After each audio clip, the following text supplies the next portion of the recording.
বসবে একমাত্র কার আইন দিয়া? আসতে বলবেন না, কার আইন দিয়া? আল্লাহর আইন দিয়ে। আমার নবীজি সাহাবীকে অর্ডার দিয়ে দিলেন, চলে গেল। মহিলাকে কাপড় চোপড় পরাইয়া দিয়া, সতর ঢেকে দিয়া, বুক পর্যন্ত পুঁতে রেখে পাথর যখন মারা হলো, এমন সময় সাইয়েদনা আলী ওই মহিলাকে পাথর মারছিলেন। মহিলার শরীর থেকে ছিটকে এসে কিছু রক্ত তার হাতে লাগলো। ছিটকে এসে রক্ত লাগার সঙ্গে সঙ্গে নাসিকা কুঞ্চিত করলেন, নাক শিকায় তুললেন, মনে মনে চিন্তা করলেন, আহারে জেনাকারিনীর নাপাক রক্ত আমার গায়ে এসে লাগলো। ঠিক একই কথা নবীর সামনে যখন পুনরাবৃত্তি করলেন, রাসূল বলছেন, ও আলী, তুমি কার রক্তকে নাপাক রক্ত বলো? তুমি কি জানো? ওই সাহাবীর রক্ত দুনিয়াতে স্পর্শ করার পূর্বে আল্লাহ পাক তাকে জান্নাতের মেহমান বানায়া নিয়েছেন। ও আমার আলী, বেশি কিছু বলতে যেও না, যা বলেছ বলেছ। জানাজার আয়োজন করো। ওই মহিলার জানাজার দায়িত্ব আমি কাউকে দেব না, আমি রাসূল নিজে তার জানাজার দায়িত্ব গ্রহণ করলাম। জানাজার সময় চলে এলো, রাসূল জানাজা পড়ায়া দিলেন। জানাজা শেষান্তে নবীজি কান্না বিজড়িত কণ্ঠে বলছেন, সাহাবীরা রে, কিছুক্ষণ আগ পর্যন্ত আমরা যে মহিলার জানাজা সম্পন্ন করলাম, এই মহিলা জীবনের শেষ সময় পর্যন্ত যে পরিমাণ তওবা করেছে, যে পরিমাণ চোখের পানি ফেলে ফেলে কেঁদেছে, রুকু করেছে, সেজদা করেছে, এই তওবা যদি এই মদিনার ৭০ জন গুনাহগারদের মাঝে যদি বন্টন করে দেওয়া হতো, ওই ৭০ জনকে আল্লাহ রাব্বুল আলামিন মাফ করে সবাইকে বিনা হিসেবে জান্নাত দিয়ে দিতেন। এই মহিলা রেহাই পেয়েছেন তওবার মধ্য দিয়া। আমরা তওবা করব কার কাছে? আসতে বলবেন না, কার কাছে? আল্লাহর কাছে। আল্লাহ রাব্বুল আলামিন তওবার কথা একবার না বারবার বলেছেন। সূরা তাওবা নামে একটা সূরা নাযিল করেছেন। সূরা তাওবা সূরা আছে না? আল্লাহ রাব্বুল আলামিন বলেন, আত-তাইবুনাল আবিদুনাল হামিদুনাস সাইহুনার রাকিউনাস সাজিদুনাল আমিরুনা বিল মা'রুফ ওয়ান নাহুনা আনিল মুনকার والحافظون لحدود الله وبشر المؤمنين। জোরে বলুন আল্লাহু আকবার। সূরা তাওবার ১১২ নম্বর আয়াতে ৯টা গুণের কথা বলে আল্লাহ রাব্বুল আলামিন তাদেরকে জান্নাতের সংবাদ দিয়েছেন। ৯টা গুণের মধ্যে আয়াতে ১ নম্বর গুণ হলো যারা তওবা করবে। কার কাছে?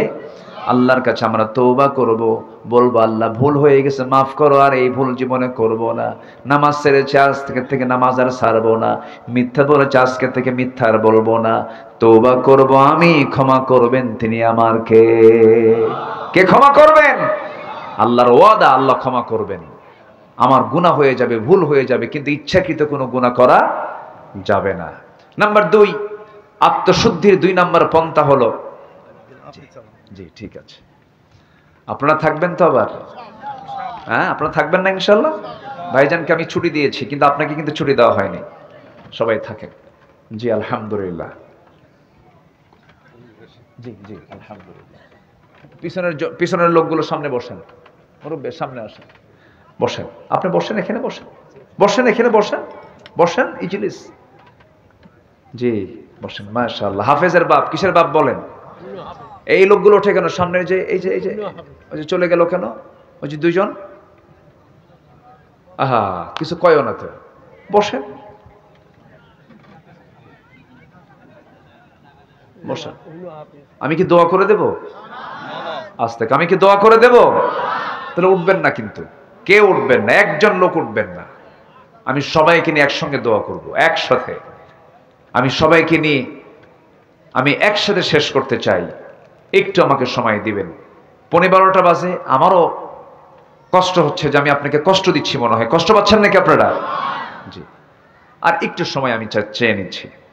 জানেন এই ভাইটা কত গর্বিত? বলেন তো কিসের জন্য গর্বিত? বলেন, বলেন কি?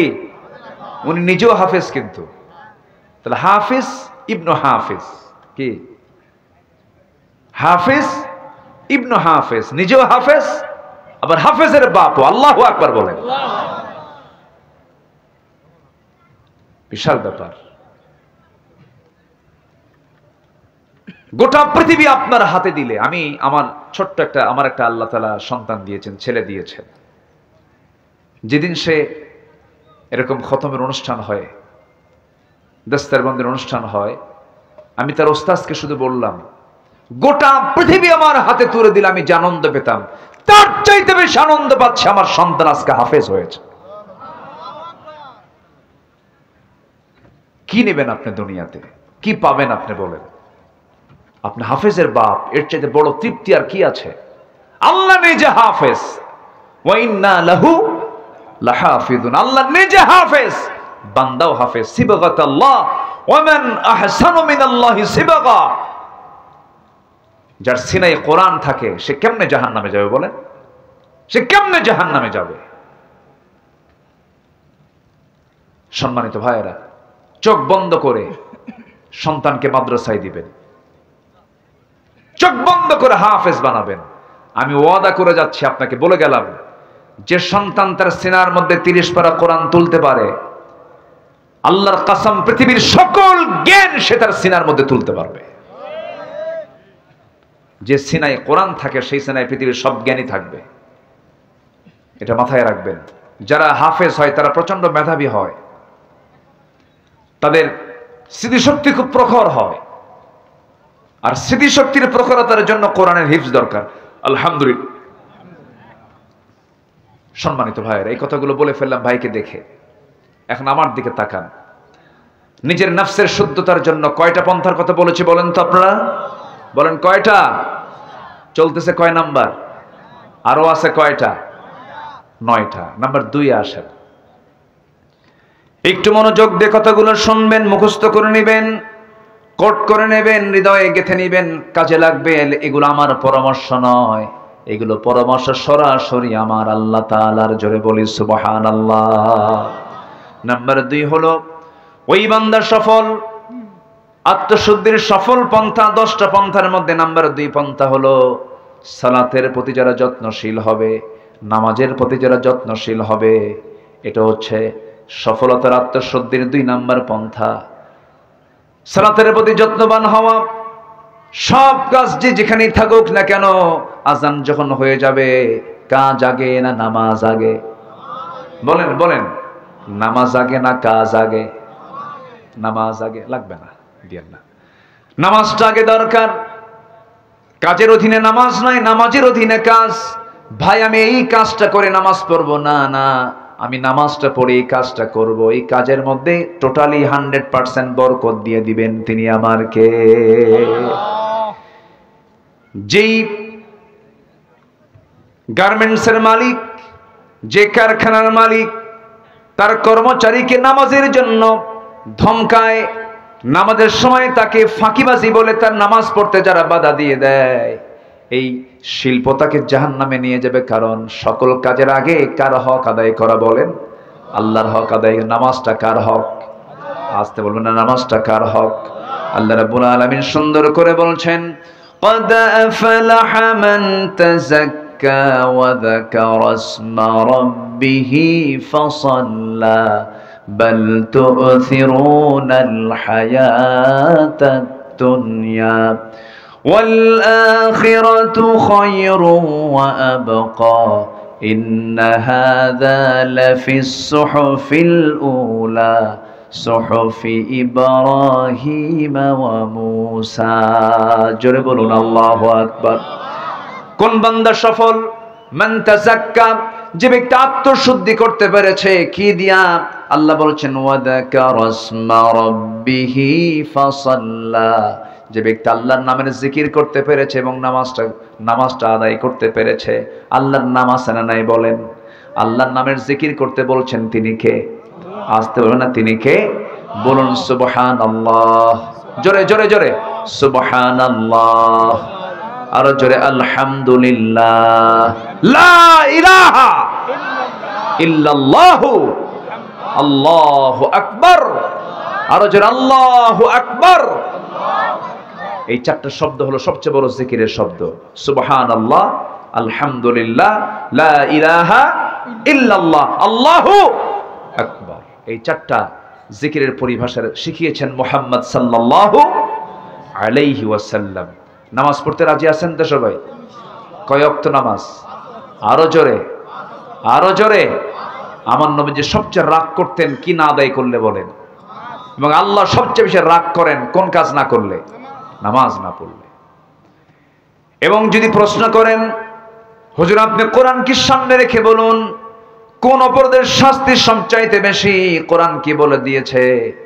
আপনি যদি প্রশ্ন করেন কোরআন বলো তো কোন কাজটার শাস্তি সবচাইতে বেশি বলে দিয়েছে কোরআন, কোরআন সুন্দর করে জানিয়ে দিচ্ছে, বান্দাকে সতর্ক করার জন্য জানিয়ে দিচ্ছে, ফাখালাফা মিন বা'দিহিম খালফুন আদাউস সালাতা ওয়াত্তাবাউশ শাহাওয়াত ফাসাউফা ইয়ালকাউনা গায়্যা।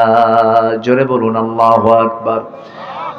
মা সালাকাকুম ফি সাকার ক্বালু লাম নাকু মিনাল মুসাল্লিন ওয়া লাম নাকু নুতঈমুল মিসকিন ওয়া কুন্না নাখুযু মা'আল খায়িদিন ওয়া কুন্না নুকাযযিবু বিয়াউমিদ্দিন হাত্তা আতানাল ইয়াকিন। জোরে বলুন আল্লাহু আকবার। কোরআন তুমি বলে দাও সবচেয়ে কঠিন শাস্তি কোন অপরাধের? কোরআন বলে দিচ্ছে যে ব্যক্তি নামাজকে নষ্ট করবে, নফসের দাসত্ব করবে, মন যা চাই তাই করবে, মন চায় মানুষের বাড়িতে আগুন ধরায়া দেই, মন চায় মানুষের জমি দখল করি, মানুষের পুকুর দখল করি, মন চায় ওই লোকটার বিরুদ্ধে মামলা দিয়ে তাকে জেল খাটাই, ওর বিরুদ্ধে তোকমা লাগায়া দেই, এরকম ধরনের লোক বুঝি নওগাঁতে নাই? আসতে বলবেন না আছে না নাই? আল্লাহ পাক বলছেন যারা নফসের তাবেদারি করবে আর নামাজকে যারা নষ্ট করবে আমি আল্লাহ শুধু জাহান্নাম দেব না, জাহান্নামের গাই নামক গর্তের মধ্যে, গাই ফাসাউফা ইয়ালকাউনা গায়্যা, গাই এমন একটা গর্তের নাম যে গর্তের নাম শুনলে জাহান্নাম পর্যন্ত সেই গর্তকে ভয় পায়। সেই গর্তের মধ্যে আল্লাহ পাক ঢুকাবেন নামাজ না পড়লে। সবাই কি নামাজ পড়তে রাজি আছেন? ইনশাআল্লাহ। একটা বিষয় জি হাত তোলেন দেখি, জোরে বলি ইয়া আল্লাহ, আরো জোরে ইয়া আল্লাহ। আমাদেরকে 5 ওয়াক্ত সালাত আদায় করার তৌফিক তুমি আল্লাহ দিয়া দাও। জোরে বলি আমিন, আরো জোরে আমিন। হাত নামা। যে নেতা নামাজ না পড়বে ওই নেতার নেতৃত্ব মানা যাবে না। যে দলে নামাজ নাই সেই দলের নেতৃত্ব মানার কোনো দরকার।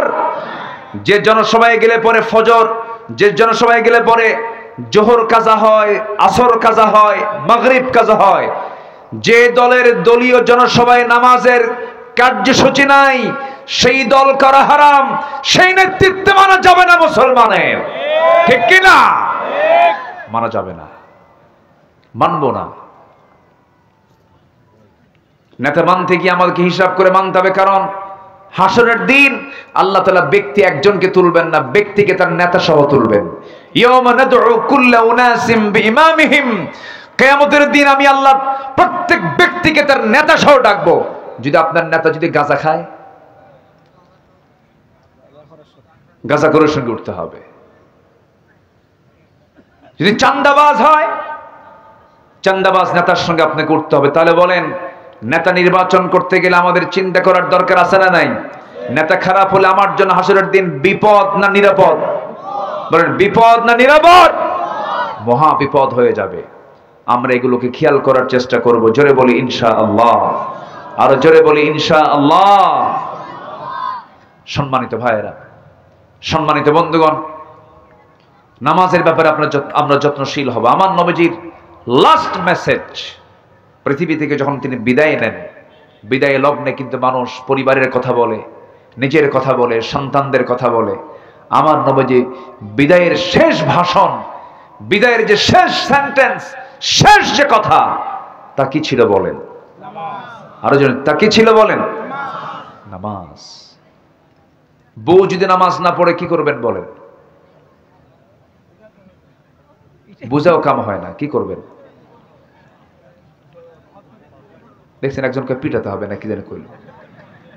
এত অ্যাকশনে গেলে কি কাম হয়? হ্যাঁ, ওয়াহজুরুহুন্না ফিল মাদাজি'i, কত কথা আসছে, কত সিস্টেম আসছে, কত পদ্ধতি আসছে, কয় হুজুর নামাজ না পড়লে পিটাবো। এটা উত্তর হলো বলেন তো? বউ কি পিটানোর জিনিস না আদরের জিনিস বলেন? এই আসতে কন কেন? বউ কি পিটানোর জিনিস না মোহাব্বতের জিনিস? একটু জোরে কোন মায়েরা শুনুন। কি পিটানোর না মোহাব্বতের? দেখেন বাচ্চারাও কয় মোহাব্বতের। তুমি আমার মোহাব্বতের বুঝবা কি? মাশাআল্লাহ, ওরা মোহাব্বত করতে শিখবে ইনশাআল্লাহ। জোরে বলি ইনশাআল্লাহ। সুন্দর করে বোঝাতে হবে। আমার বন্ধুগণ, ঘরকে নামাজ দিয়ে সাজাতে হবে কি দিয়া? ফার্নিচার না নামাজ? বলেন ফার্নিচার না নামাজ? ঘরকে নামাজ দিয়ে সাজাতে হবে। ছেলেকে বলতে হবে বাবা ওঠো নামাজ, মেয়েকে বলতে হবে বাবা উঠো নামাজ, বউটাকে বলতে হবে বউ তোমার এই হাত দিয়া তুমি আমাকে রান্না বান্না করে খাওয়াবা, নামাজটা পড়ো। ওযু বানায় নাও। একটা হাদিস বলি, আপনি শোনেন মনোযোগ দিয়া। প্রত্যেক বান্দার কাছে শেষ রাত্রিতে ফজরের একটু আজানের একটু আগে তাহাজ্জুদের সময় প্রত্যেকটা ব্যক্তির কাছে শয়তান এসে শিওরে বসে 3টা গিট মারে। কয়টা গিট মারে বলেন? 3টা গিট মারে। গিট মারা বোঝেন তো কি? গিরা দেওয়া, গিট্টো দেওয়া, বাঁধন দেওয়া, 3টা গিট দিয়ে দেয়। এই 3টা গিট মেরে শয়তান চলে যায়। আমার রাসূল বলেন ও সাহাবীরা, শয়তানের বেঁধে দেওয়াই 3টা গিট যদি তোমরা ছুটাতে চাও 3টা আমল করবে। নাম্বার 1 হলো আজান যখন তোমার কানে আসবে আস্তে করে তোমার বিছানা থেকে তোমার পিঠটা সরায় নিবে, একটা গিট ছুটে যাবে।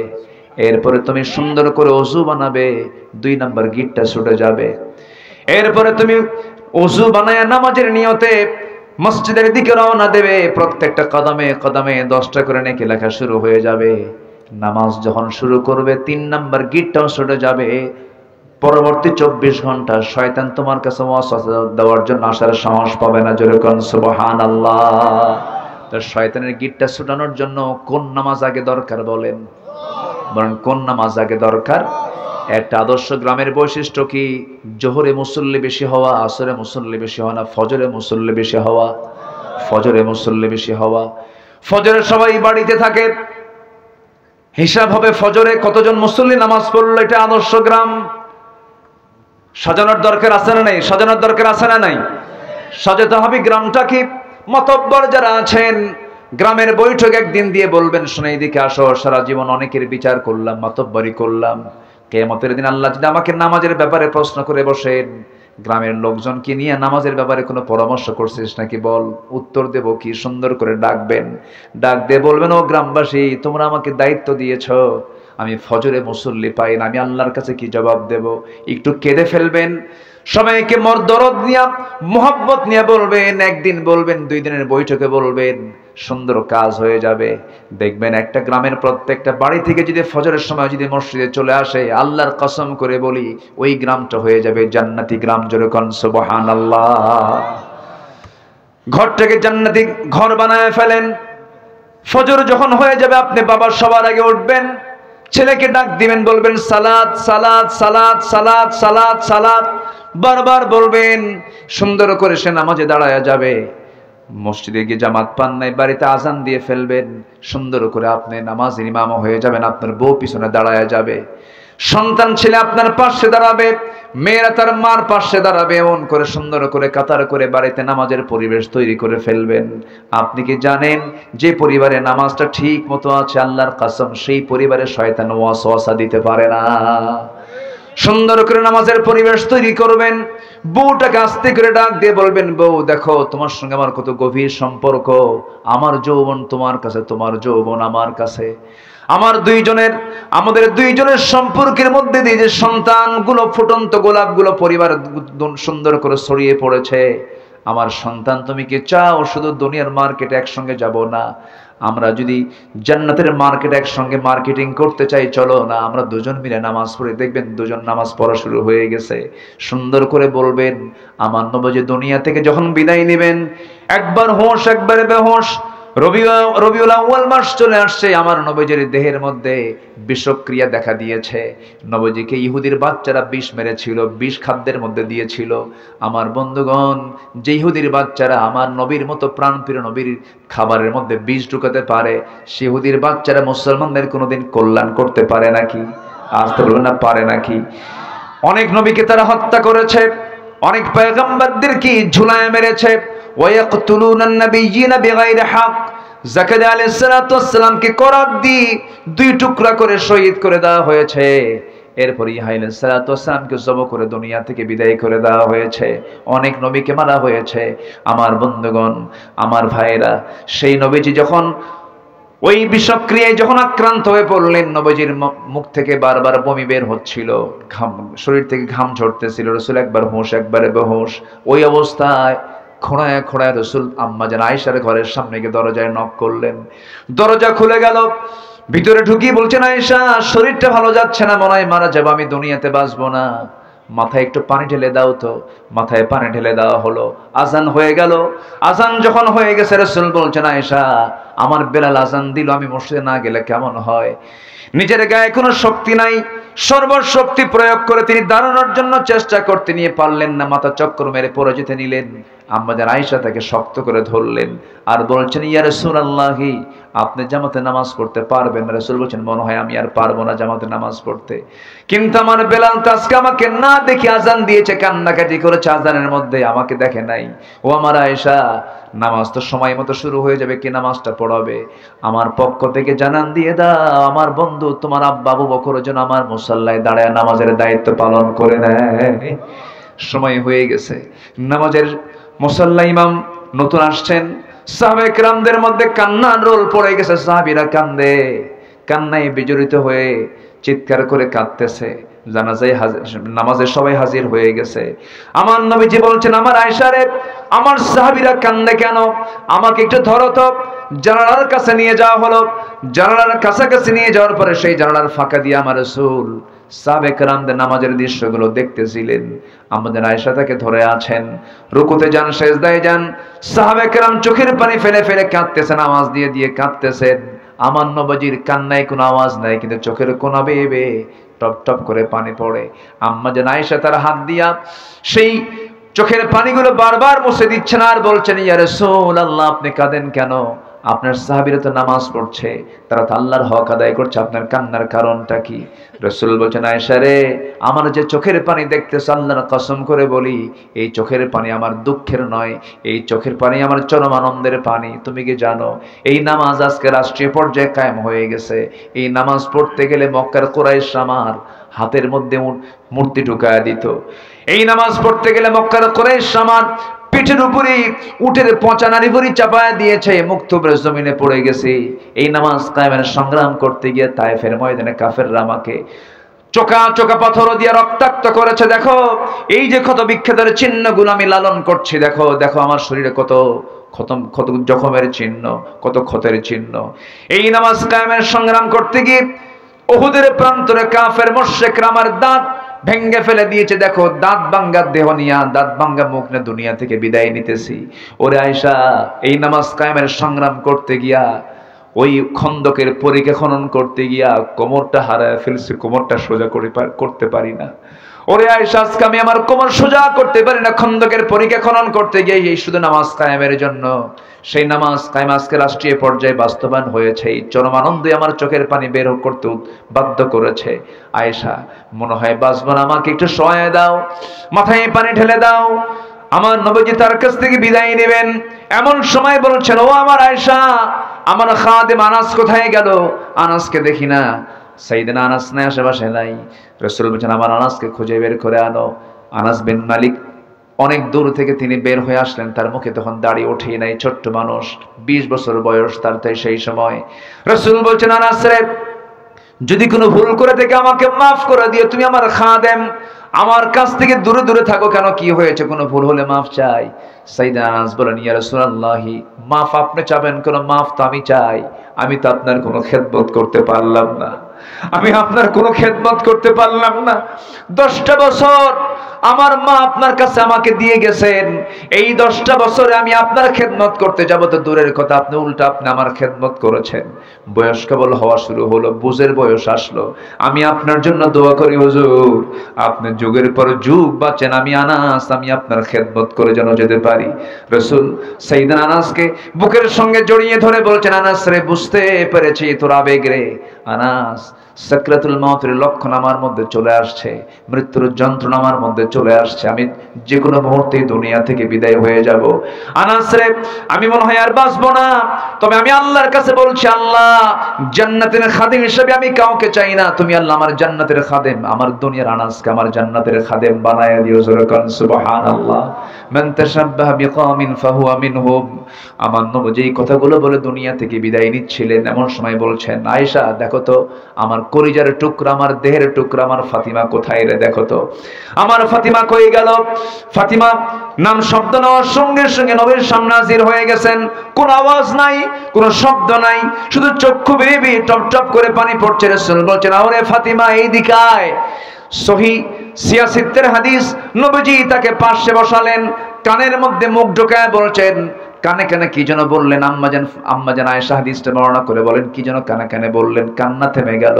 শুধু এতটুকুন বলেন, ফাতিমা কেঁদো না, কেঁদো না, দুনিয়ার জিন্দেগিতে আমি যেমন তোমাকে দূরে রাখতে দেই নাই, দূরে থাকতে দেই নাই, আমি দুনিয়া থেকে বিদায় হয়ে যাব, আমার বিদায়ের পরও তুমি আমার পরপরই দুনিয়া থেকে বিদায় হবে, কবরের জিন্দেগিতে তুমি আমার সাথে সাথেই থেকে যাবে। ফাতিমাকে সান্ত্বনা দিলেন। এরপর রাসূল দুনিয়া থেকে বিদায় নেবেন। এমন সময় রাসূল আস্তে করে ডাক দিয়ে বলছে, আয়েশা রে, আমি বুঝি দুনিয়া থেকে বিদায় হয়ে যাব, আমার সাহাবীদের সঙ্গে তো আমার আর কোনো কথা হলো না, আমি তোমাকে সর্বশেষ একটা মেসেজ দিয়ে দেই, আমার উম্মতকে সারা জীবন ভালোবেসেছি, সারা জীবন উম্মতের জন্য কেঁদেছি, আমি আমার উম্মতকে ছাড়া জান্নাত যেতে চাই না, আমার উম্মতকে বলে দিবা আমার উম্মতরা যেন কখনো 5 ওয়াক্ত নামাজ না ছেড়ে দেয়।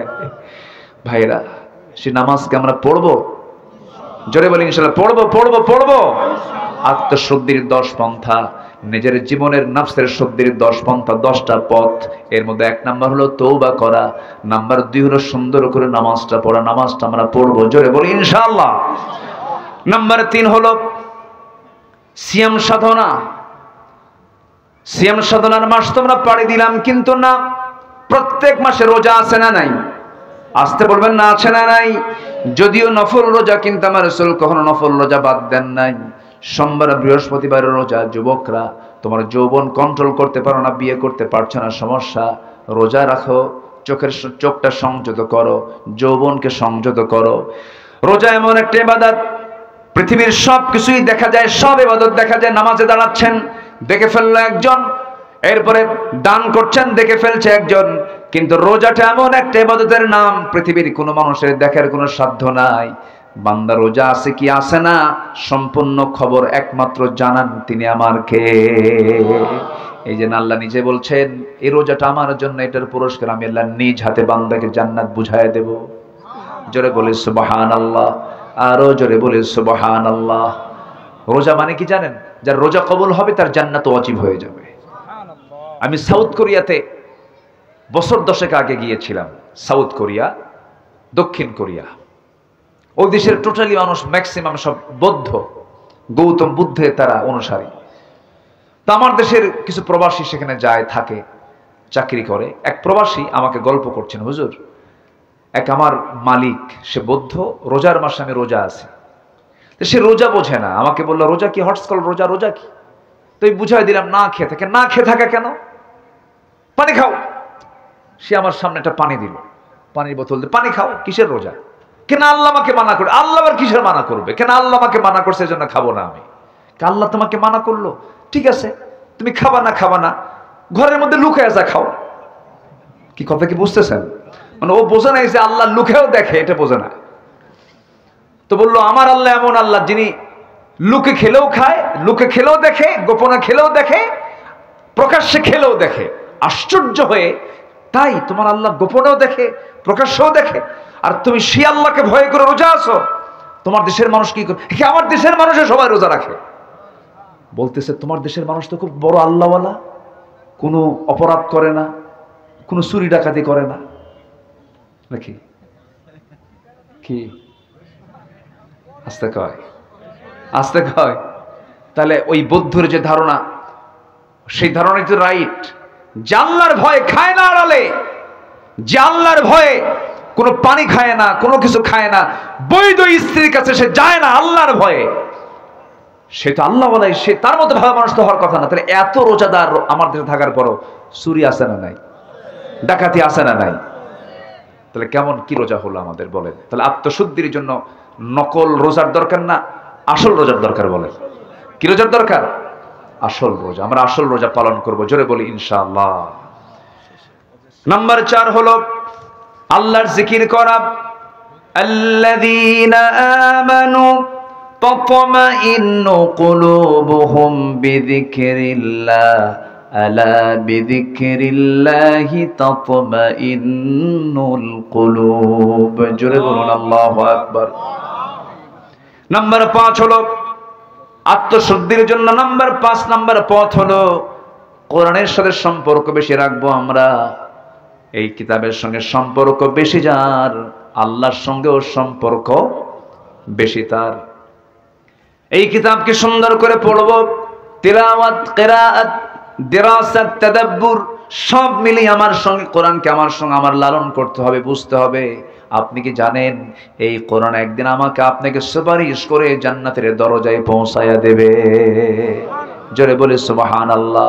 এই জন্য দুনিয়ার দল করব না, কোরআনের দল করব। আরো জোরে ওয়াদা করে যান, দুনিয়ার দল না কোরআনের দল। আরো জোরে বলেন, দুনিয়ার দল না কোরআনের দল, দুনিয়ার দল না কোরআনের দল, দুনিয়ার দল না কোরআনের দল। মনে যেন থাকে। জোরে বলি ইনশাআল্লাহ। নাকি বের হওয়ার পরে ভুলে যাবেন? নাম্বার 6 হলো সেজদায় বেশি বেশি ক্রন্দন করা। ইয়াখিরুনা লিল আযকানি ইয়াবকুন ওয়া ইয়াজিদুহুম খুশুআ। জোরে বলুন আল্লাহু আকবার। নাম্বার 7 হলো হালাল রিজিক উপার্জন করা। কুলু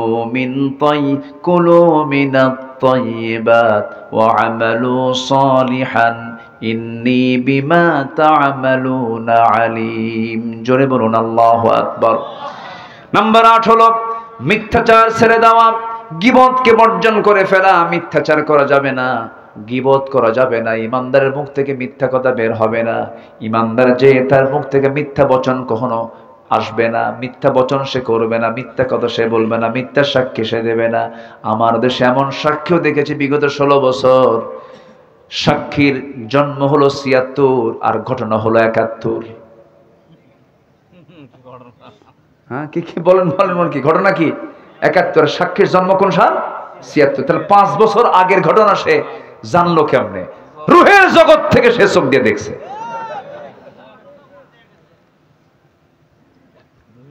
এগুলো দেখছে আমার কত বছর? 16 বছর। কত বছর? 16 বছর। ফেরাউন পৃথিবীতে বেঁচে ছিল হলো 1600 বছর, এরা ছিল 16 বছর। সংখ্যার যে মিল হলো কেমনে বুঝলাম না।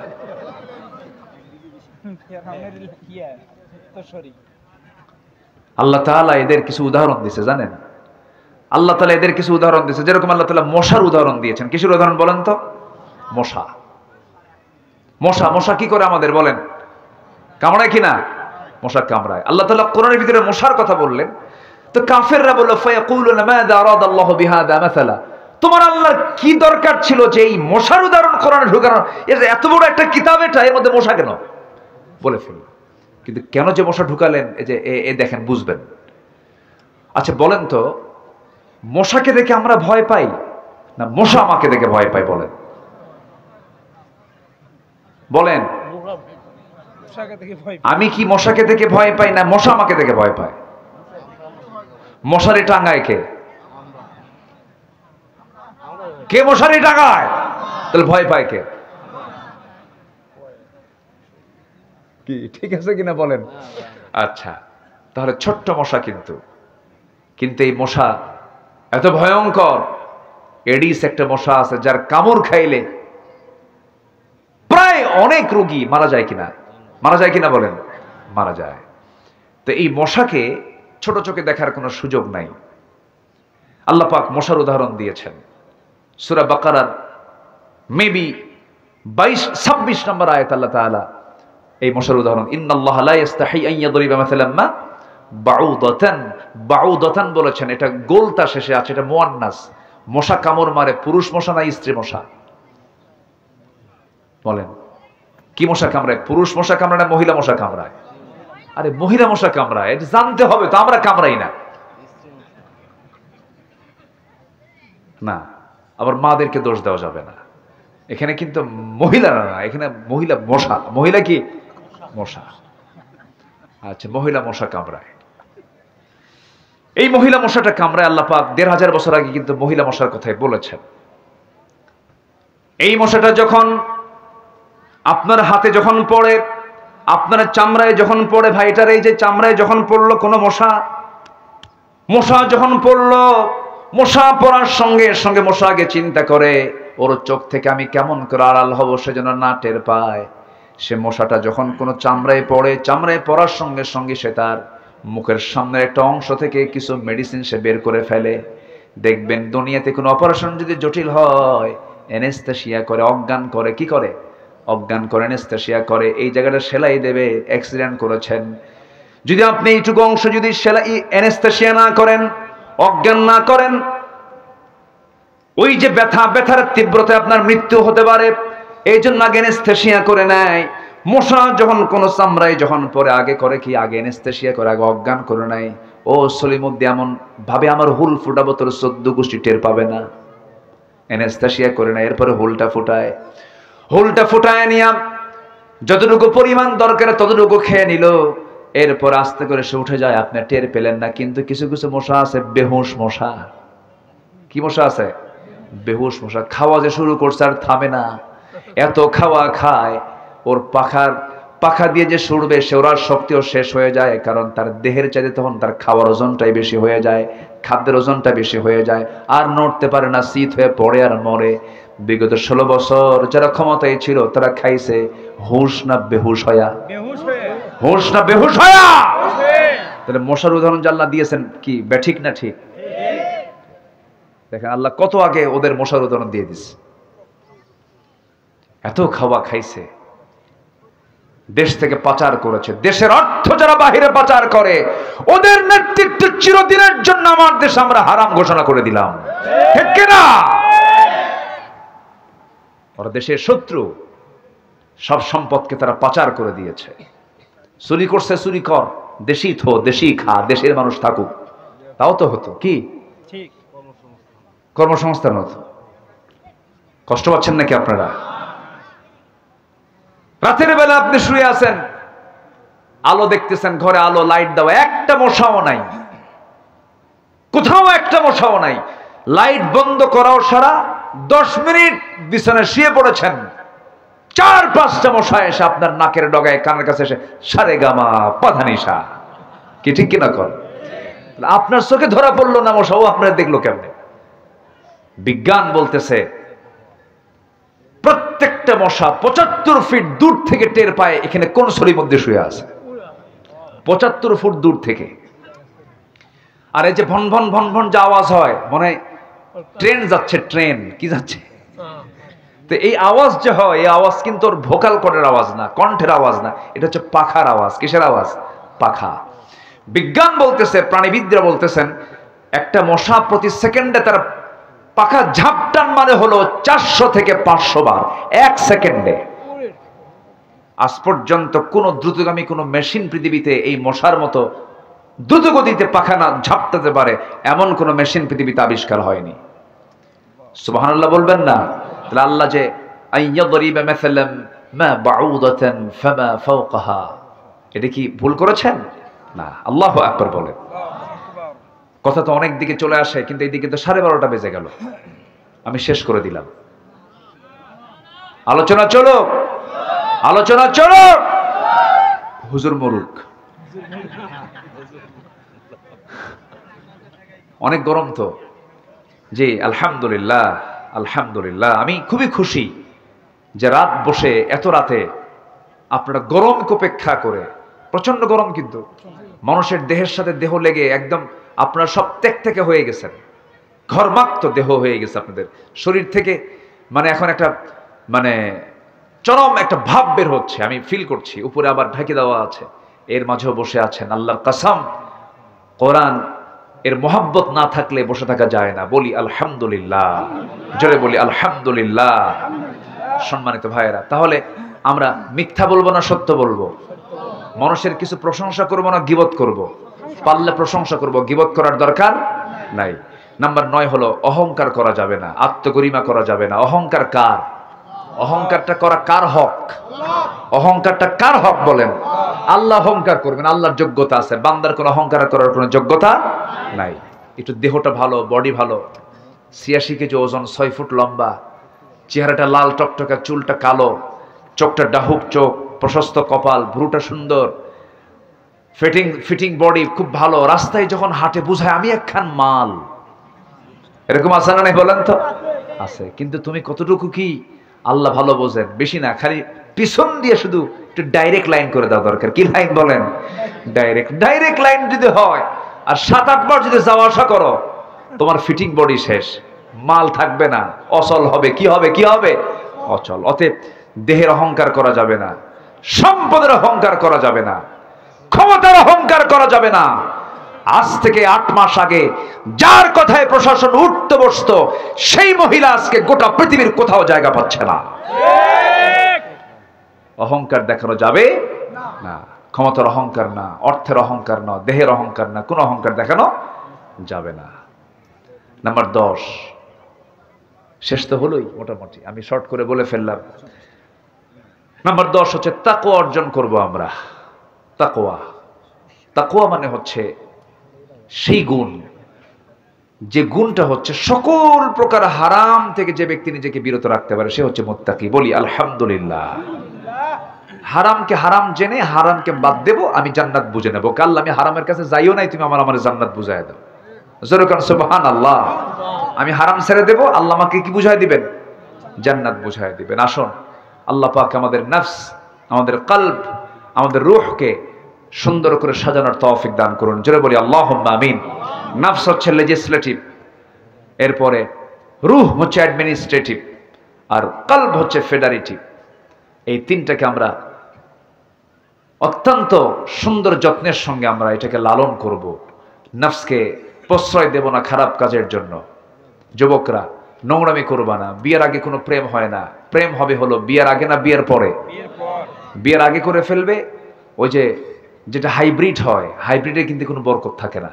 হ্যাঁ, ওগুলো খায় না কেউ, মুরগি। হ্যাঁ জি, এগুলো করা যাবে না। অকালে পাকলে অকালেই ঝরতে হয়, এগুলো করা যাবে না। প্রেম হবে বিয়ের আগে না বিয়ের পরে? বিয়ের পরে প্রেম হবে। কি বললেন আপনি? ও আচ্ছা, জি জি, মাশাআল্লাহ। এই জন্য যুবকেরা এগুলো করবা না। কোনো নেশার কাছে যাবা না, নেশার দিকে যাবে না, মাদকের দিকে যাবে না, কোনো জুয়ার দিকে যাবে না, ডিভাইস আসক্ত হওয়া যাবে না, খারাপ কিছু দেখবা না। চোখ দিয়ে খারাপ কিছু দেখবা, আল্লাহ তোমাকে দেখবেন। সবকিছু খেয়াল রাখতে হবে।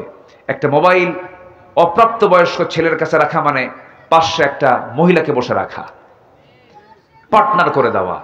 একটা মেয়ের হাতে, অপ্রাপ্ত বয়স্ক মেয়ের হাতে একটা মোবাইল তুলে দেওয়া মানে হচ্ছে অ্যান্ড্রয়েড সেট তুলে দেওয়া মানে একটা পুরুষকে সাথে বসায় দেওয়া। আমি কি বুঝতে পারছি? এগুলো আমরা খেয়াল করার চেষ্টা করব। আল্লাহ তুমি সবাইকে বোঝার তৌফিক দাও। আসুন আমরা সময় আর ক্ষেপণ করবো না, যতটুকু হয়েছে বলি আলহামদুলিল্লাহ। আমরা এখন দোয়ার দিকে যাব। মাসিক, আচ্ছা বসেন, আমরা কিন্তু দোয়া করবো। আমাদের মূল কাজ, কিন্তু মূল আকর্ষণ যেটা আমি শুরুতে বলেছি, মূল আকর্ষণ আজকে মাজলুমদের জন্য দোয়া করবো না আমরা ইনশাআল্লাহ। আচ্ছা, বৃষ্টির দরকার আছে না নাই? বৃষ্টির জন্য দোয়া চাবেন না আপনারা? এই প্রচন্ড গরম, কি বৃষ্টির দরকার আছে? তো এলাকায় দরকার আছে কিনা ভালো করে খান। যদি না হয় তাহলে চাবো না, তাহলে তো দরকার নাই, তাহলে তো সমস্যা। আচ্ছা শোনেন, এমন বৃষ্টি হোক যেন ধান কাটতে যেন অসুবিধা না হয়, ঠিক আছে না? আচ্ছা ঠিক আছে। আল্লাহ যেন মেপে মেপে দেন। জি, আল্লাহ যেন মাপ অনুযায়ী দেন। জোরে বলে আল্লাহুম্মা আমিন। জি, ইসলামে আত্মা, নফস, আকল, এই তিনটি কনসেপ্ট কিভাবে পৃথক তারা কিভাবে একে অপরের সঙ্গে সম্পর্কিত।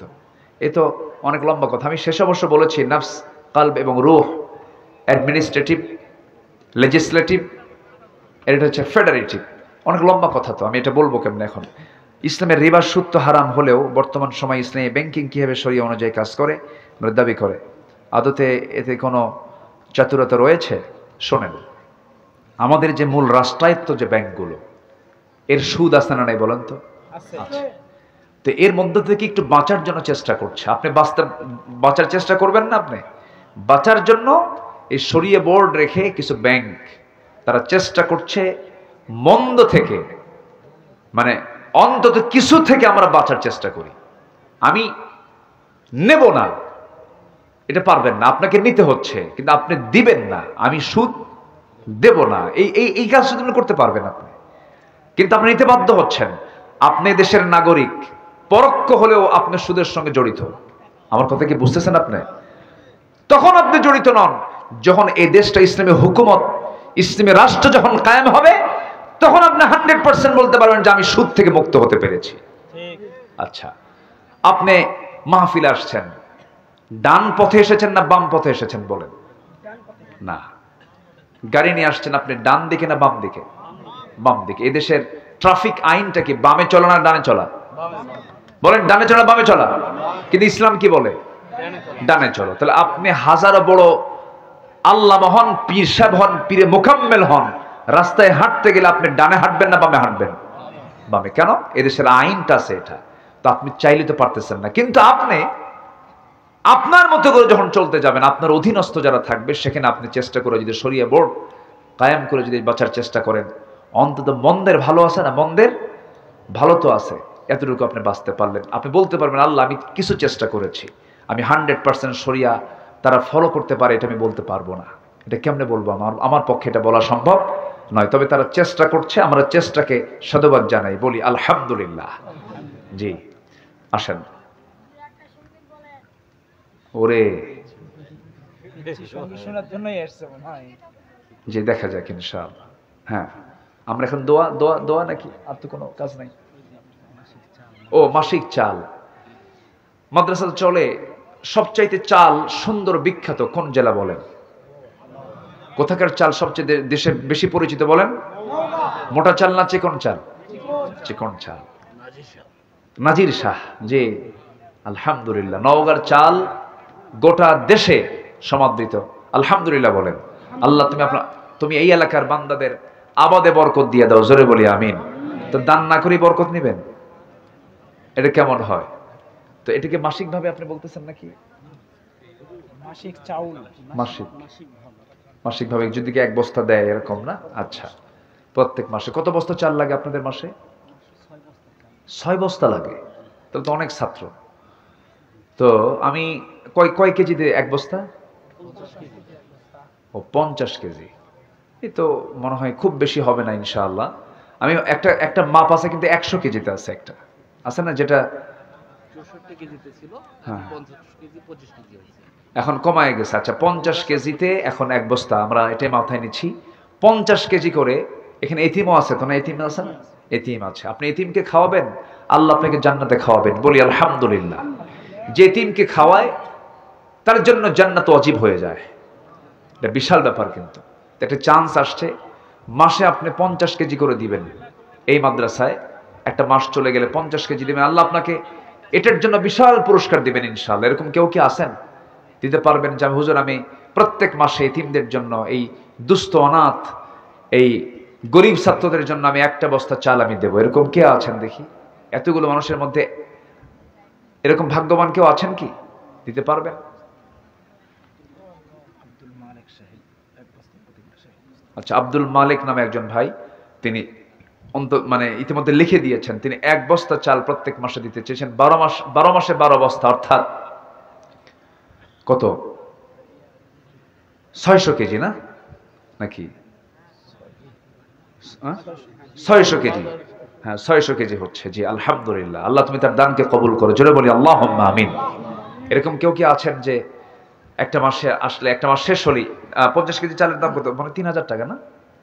3 থেকে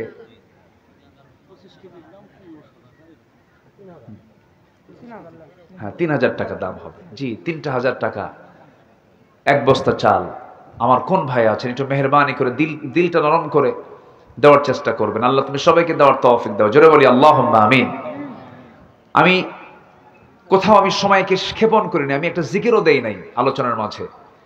চেয়েছিলাম যে আপনাদেরকে কষ্ট দেব না, কিন্তু শেষের দিকে এসে যেহেতু মাদ্রাসার জন্য, ছাত্রদের জন্য একটু আমি চাচ্ছি একটু দিলটা নরম করে। চাওয়াটা কিন্তু কষ্টের বেশি, দেওয়াটা কিন্তু আনন্দের। চাওয়াটা কিন্তু অনেক কষ্টের, আর দেওয়াটা কিন্তু কি আনন্দের। কে আছেন একটু মেহেরবানি করে কে দিবেন? 25 কেজি। আচ্ছা 25 কেজি, জি ঠিক আছে 25 কেজি, জি একদম সাধ্যের মধ্যে নিয়ে আসলাম। 25 কেজি করে দিবেন কে দেখি ইনশাআল্লাহ। জি 25 কেজি করে দিবেন, এরকম কেউ আছেন কি একটু মেহেরবানি করে? এখানে ডানে বামের সামনে 25 কেজি করে ইনশাআল্লাহ। হ্যাঁ কোথায়? জি মাশাআল্লাহ, উনি এতিমকে খাওয়াবেন, আলহামদুলিল্লাহ, আল্লাহ কবুল করে, জোরে বলি আল্লাহুম্মা আমিন। শাহজাহান মোল্লা তিনি 25 কেজি ধান, 25 কেজি চাল প্রত্যেক মাসে, আল্লাহ 300 কেজি করে বছর হয়। আল্লাহ তুমি তার দানকে কবুল করো, জোরে বলি আল্লাহুম্মা আমিন। জি আর কে আছেন দেখি ইনশাআল্লাহ। আমার এই দুই ভাইয়ের সঙ্গে একটু কিছু নামটা লাগায় নেন। জান্নাতের সংবাদ পাবে 10 জন সাহাবী। জান্নাতের সংবাদ পেয়েছেন এই দুনিয়াতে কয়জন সাহাবী বলেন? 10 জন সাহাবী। আমি দোয়া করি যারা দিবেন আল্লাহ তাআলা তাদের এই দানের বদলতে আল্লাহ যেন তাদেরকে জান্নাতের সুসংবাদ প্রাপ্ত 10 জন সাহাবীর সঙ্গে যেন জান্নাত নসিব করেন, জোরে বলি আল্লাহুম্মা আমিন। দুজনকে পেয়েছে, একজন আবু বকর, একজন ওমর। আমি এখন ওসমানকে দেখতে চাই আর আলীকে দেখতে চাই। দেখি এই দুজন ভাই 25 কেজি করে কে আছে একটু মেহেরবানি করে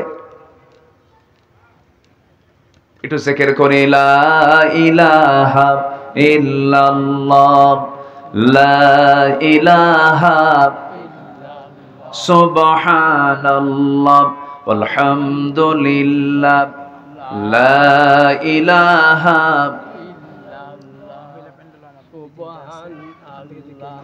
যে আমার মা বোন যারা আসছেন মেহেরবানি করে দিলটা নরম করে আপনারাও দিতে পারবেন।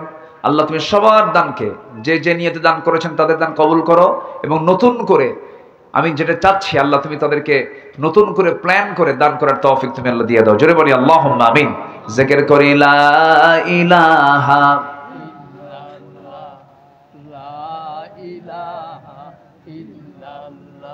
আরো জোরে লা ইলাহা সুবহানাল্লাহ আলহামদুলিল্লাহ,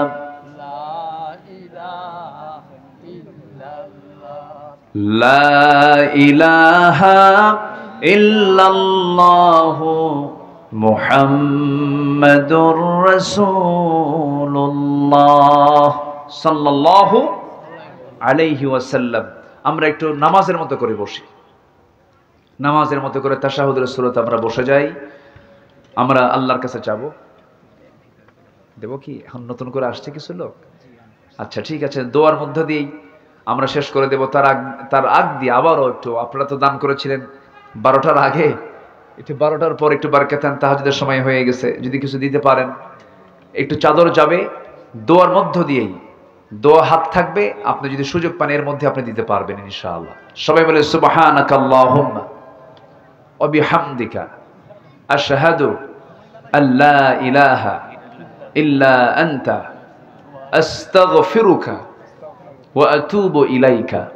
চিৎকার মেরে বলি ইয়া আল্লাহ, আমার জীবনের সাগীরা কবিরা, ছোট বড় সব গুনাহ তুমি আল্লাহ মাফ করে দাও, জোরে বলুন ইয়া রাব্বাল আলামিন। আচ্ছা সাইফুল নামে একজন ভাই, তিনি 5000 টাকা দান করেছেন, তুমি তার দানকে কবুল করো, জোরে বলি আল্লাহুম্মা আমিন। যেরকম করে অনেক প্রকাশ করতে চান না, আড়ালে দেন, গোপনে দেন, এরকম অনেক গোপন দাওয়াত কিন্তু, অনেক গোপন দানও কিন্তু আছে। আল্লাহ তুমি কারো দানকে তুমি আল্লাহ ফেরত দিও না, সবার দানকে তুমি আল্লাহ কবুল করো, জোরে বলি আল্লাহুম্মা আমিন। যে ব্যাগ যাচ্ছে, আমরা যারা দিতে পারিনি তারাও দেব, যারা দিয়েছে তারাও যদি পারি আমরা দেওয়ার চেষ্টা করবো ইনশাআল্লাহ। আরেকজন ভাই দিয়েছেন, আইনাল নামে একজন ভাই দিয়েছেন 1000 টাকা, আল্লাহ কবুল করে, নেক নিয়ত মঞ্জুর করে, আব্বা আমাকে মাফ করো, জোরে বলি আল্লাহুম্মা আমিন। যে ব্যাগ যাচ্ছে আমরা যে যা পারি আমরা দেওয়ার চেষ্টা করবো ইনশাআল্লাহ। জালাল ভাই 1000 টাকা দিয়েছেন, আল্লাহ কবুল করেন। জি আলহামদুলিল্লাহ।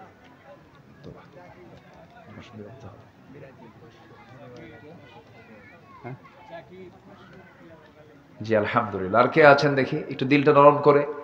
আমরা সবাই দেবো ইনশাআল্লাহ। আল্লাহ তুমি সবাইকে দিল থেকে দেওয়ার তৌফিক দাও। জোরে বলি আল্লাহুম্মা আমিন।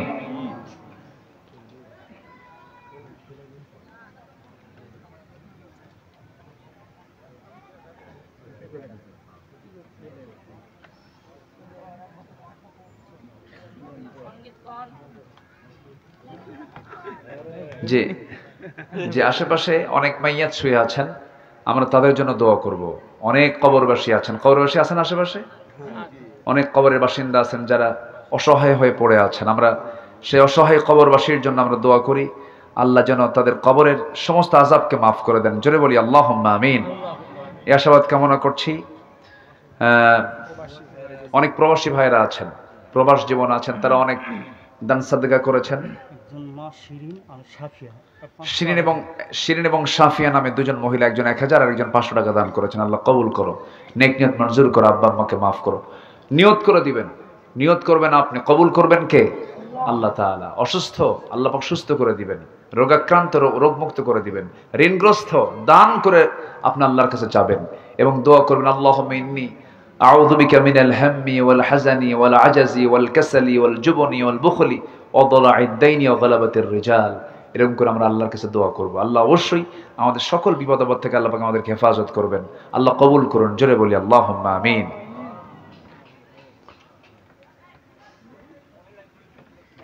গজল।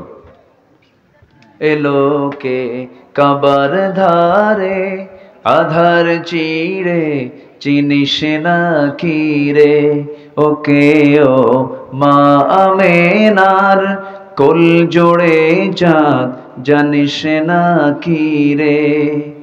মুতালিব আজকে কেন বেহুশ হেন, বক্ষে খুশির বান বেদনার সুপ্ত ক্ষতে হাত বোলাতে কারে আগমন সাহারার হৃদয় ভরা ঝরনা ধারা বইল না কি রে। এলোকে কাবার ধারে আধার চিরে চিনিস না কি রে। সে কে? মুহাম্মদ সাল্লাল্লাহু আলাইহি ওয়াসাল্লাম। বাগিচায় ছন্দ বিলায় বুলবুলি হায়, আজ সে দিওয়ানা চুমু খায় প্রেমের ভাষায় গভীর নেশায় পে পরওয়ানা। গোলাপের অধর ভরে খুশবু ঝরে রয় না বাকি রে। এলোকে কাবার ধারে আধার চিরে চিনিস না কি রে, ওকে ও মা আমেনার কোল জোড়ে চাঁদ জানিস না কি রে, জানিস না কি রে, জানিস না কি রে। এত আসতে মারহাবা। মাশাআল্লাহ। আসুন আমরা আল্লাহর কাছে চাবো, আল্লাহর কাছে প্রার্থনা করব। দোয়া। আল্লাহুম্মা আমিন। রব্বানা যালামনা আনফুসানা ওয়া ইল্লাম তাগফির লানা ওয়া তারহামনা লানাকুনান্না মিনাল খাসিরিন। গভীর রাত, নিঝুম রাত, ঝিমানো রাত্রিতে চাঁদের মতো হাজারো মুসলমান নরনারী নিয়ে তোমার কালাম থেকে 2-3টা আয়াতকে সামনে রেখে যৎকিঞ্চিত কিছু কথা বলেছি, কাঙ্গাল ফিকারের মতো 2টা হাত পেতেছি। আল্লাহ গুনার দিকে নজর দিও না, বান্দা মনে করে তামাম জিন্দেগির গুনাহগুলোকে মাফ করে দাও। জনম দুঃখিনী মা যারা বিদায় নিলেন, জিন্দেগির গুনাহগুলো মাফ করে দাও, কবরগুলোকে জান্নাতের টুকরা বানিয়ে দাও। আব্বা আম্মা যারা বিদায় হয়েছে রে, আম্মা ডাকের মধ্যে কি মধু আছে সেই তো বুঝতে পারে রে আল্লাহ। সে আব্বা আম্মার জন্য কি দোয়া তাও শিখিয়ে দিয়েছো। সবে আওয়াজ দিয়ে বলুন, রব্বিরহামহুমা কামা রব্বায়ানি সগীরা, রব্বিরহামহুমা কামা রব্বায়ানি সগীরা। رب ارحمهما كما ربياني صغيرا رب ارحمهما كما ربياني صغيرا বিশেষ করে মাহফিলটার আয়োজন করলেন যারা, শোনার জন্য আসলেন যারা, কিয়ামতের দিন যেদিন কেউ কাউকে চিনবে না, মাহফিল সবার জন্য নাজাতের মাধ্যম বানায় দিও আল্লাহ। আল্লাহ তাআলা মাদ্রাসাকে কবুল করো, শিক্ষক ছাত্র কমিটির ভাইদেরকে তুমি আল্লাহ দয়া করে কবুল আর মঞ্জুর করে নাও। আমার ডানে বামে সামনে পেছনে যত ভাই হাত তুলেছেন, যার যা চাওয়া তুমি আল্লাহ পাওয়া করে দিও, যার যা সমস্যা তুমি আল্লাহ সমাধান করে দিও, রোগাক্রান্তকে রোগ মুক্ত করে দিও, ঋণগ্রস্তকে ঋণ মুক্ত হওয়ার তৌফিক তুমি আল্লাহ দিয়া দিও। দুনিয়া ছেড়ে কোন দিন বিদায় নেব জানি না, ডান হাতে আমলনামা না আসা পর্যন্ত আমাদের কাউরে মরণ দিও না। ফিলিস্তিনকে বাঁচাও, মুসলমানদের আকসা তুমি আল্লাহ মুসলমানদের হাতে তুলে দাও। ও আল্লাহ, কাশ্মীর জ্বলন্ত অগ্নিকুণ্ড হয়ে আছে, আল্লাহ তোমার গায়েবী সাহায্য নাজিল করো। তোমার পছন্দের বান্দা ওমরের মতো একজন বান্দা, এমন একজন নেতা তুমি আল্লাহ মুসলিম বিশ্বের জন্য পাঠায়া দাও। দুনিয়া থেকে কোন দিন বিদায় নেব জানি না, মূর্তি যখন হবে তুমি আল্লাহ শহীদি মৌত কপালে জুটাই দিও। আল্লাহ তোমার পছন্দের বান্দা না হওয়া পর্যন্ত মরণটা দিও না। তোমার কাছে কি ধরা খেয়ে যাবো, এর চাইতে বড় মুসিবত কি হতে পারে? আল্লাহ মেহেরবানি করে আমাদের হিসাবটা জটিল না করে হিসাবটা সহজ করে দিও। আল্লাহুম্মা হাসিবনি হিসাবান ইয়াসিরা, আল্লাহুম্মা হাসিবনি হিসাবান ইয়াসিরা। কোন দিন মালাকুল মউত আসবে জানি না, কোন দিন মরবো কেউ আমরা বলতেও পারি না। আল্লাহ মরতে যখন হবে তুমি আল্লাহ শহীদি মওত কপালে জুটাইয়া দিও। তোমার বান্দাগুলোর মনের কি খবর তুমি আল্লাহ ভালো করে জানো, সবার চাওয়াকে তুমি আল্লাহ পাওয়া করে দিও। ঋণ শোধ করার তৌফিক দাও, রোগ সুস্থ করে দাও, এক কথায় যার যার সমস্যা তুমি আল্লাহ সমাধান করে দাও। দুনিয়া থেকে কোন দিন বিদায়ের সময় আসবে বলতে পারি না, তবে যেদিন মরে যাব টান মেরে ঘর থেকে বের করে দেবে রে। জীবনের শেষ গোসলটা হয়ে যাবে, মরা মুখ সব দেখে দেখে চলে যাবে, কবরে শোয়া দেবে রে, বাঁশ চাপা দেবে, মাটি চাপা দেবে।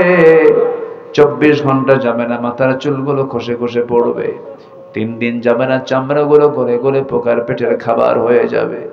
মাত্র 3টা দিন পেটের নাড়িবাড়ি সব চোখ মুখ কান নাক দিয়ে বের হওয়া শুরু হয়ে যাবে। মাত্র 7টা দিন পেটের নাড়িবাড়ি সব চোখ মুখ কান নাক দিয়ে সব বের হবে, কিম্বত কিমাকার চেহারা হয়ে যাবে। ও আল্লাহ, এই তো দুনিয়ার নিয়ম। মাত্র 3টা মাস পর কবর খনন করে দেখা যাবে কয়েকটা হাড় ছাড়া কিচ্ছু নাই। বুঝতে পেরেছি তুমি আল্লাহ আমার বন্ধু, তুমি ছাড়া আমার বন্ধু কেউ নাই রে আল্লাহ।